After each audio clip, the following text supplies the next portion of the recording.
व्यायाम करने के बाद यानी कि वर्कआउट करने के बाद आज मैं आपको दो ऐसी चीज़ें बताऊंगा, दो ऐसी टिप्स दूंगा जिसका अगर आप पालन करते हैं, जिनको अगर आप फॉलो करते हैं तो इससे हमारे शरीर का बल बढ़ता है, हमारे शरीर की ताकत बढ़ती है, पुरुषों का पुरुष तत्व बढ़ता है यानी कि टेस्टोस्टेरोन हार्मोन बढ़ता है। इससे हमारा शरीर आकर्षक बनता है यानी कि सुडौल बनता है। और दोस्तों ये कोई आज की टिप्स नहीं है, बल्कि यह सदियों से यानी कि प्राचीन समय से हमारे देशी पहलवान या पूर्वज लोग इन टिप्स को फॉलो करते आ रहे हैं। क्योंकि दोस्तों पहले के समय में आयुर्वेद की जानकारी प्रचार प्रसार में थी और लोग उन्हीं के ही सिद्धांत पर चलकर अपने शरीर का बल बढ़ाते थे, अपने शरीर को आकर्षक बनाते थे, अपने शरीर में असली वाली दम लाते थे। क्योंकि आज के समय में क्या हो गया है कि व्यक्ति सिर्फ दिखाने के लिए बॉडी बनाता है और अंदर से वह खोखला रहता है, यानी कि उसके अंदर कोई दम नहीं, बस देखने दिखाने के लिए उसके बाइसेप या ट्राइसेप बने हुए हैं,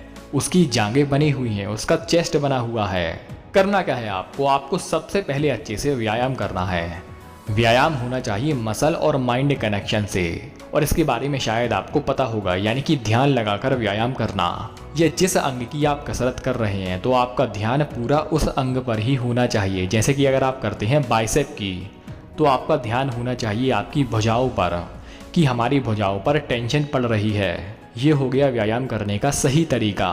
इसके बाद आपको करना क्या है कि आपको थोड़ा सा रेस्ट करना है, और रेस्ट करने के बाद यानी कि जब आपकी सांसें नॉर्मल होने लगे तो आपको सबसे पहले आपने जिस अंग की कसरत की है, यानी कि लेग्स की या हाथ की कसरत की है या पीठ की कसरत की है या चेस्ट की, छाती की कसरत की है, तो आपको उस अंग को हल्के हाथ से या इस दबाव से मसलना है जिसमें आपको कोई भी दर्द ना हो, जिसमें आपको आनंद मिले। आयुर्वेद की भाषा में कहें तो इसको कहा जाता है मर्दन करना। ऐसा करने से महर्षि चरक के अनुसार आयुर्वेद में क्या फायदे कहे गए हैं, ऐसा करने से महर्षि चरक के अनुसार चरक संहिता में क्या कहा गया है। चरक संहिता में कहा गया है कि ऐसा करने से हमारे मसल्स की थकावट दूर होती है, इससे हमारे शरीर को आराम मिलता है, हमारा शरीर सुडौल बनता है, हमारी मांसपेशियां स्पष्ट दिखलाई देने लगती हैं। या आज की भाषा में कहें तो जो हमारी मसल्स टूट रही थी, जो हमारी मसल्स ब्रेक डाउन हो रही थी, उनकी रिकवरी होना शुरू हो जाती है। तो ये रही आपके लिए पहली टिप। अब आगे बढ़ते हैं और जानते हैं दूसरी टिप के बारे में, जिसमें आपको करना है दूध का सेवन। क्योंकि दोस्तों व्यायाम के बाद जो हमारे शरीर को सबसे पहली ज़रूरत होती है वह होता है पानी।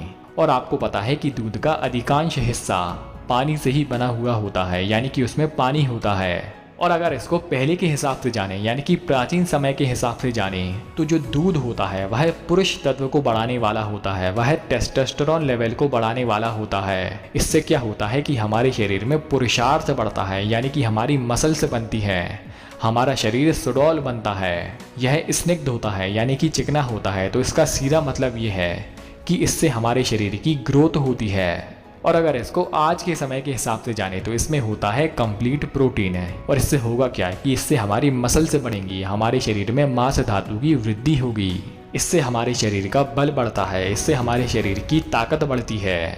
तो दोस्तों आज के लिए सिर्फ इतना ही। आपने वीडियो यहाँ तक देखी, आपका बहुत बहुत आभार, धन्यवाद।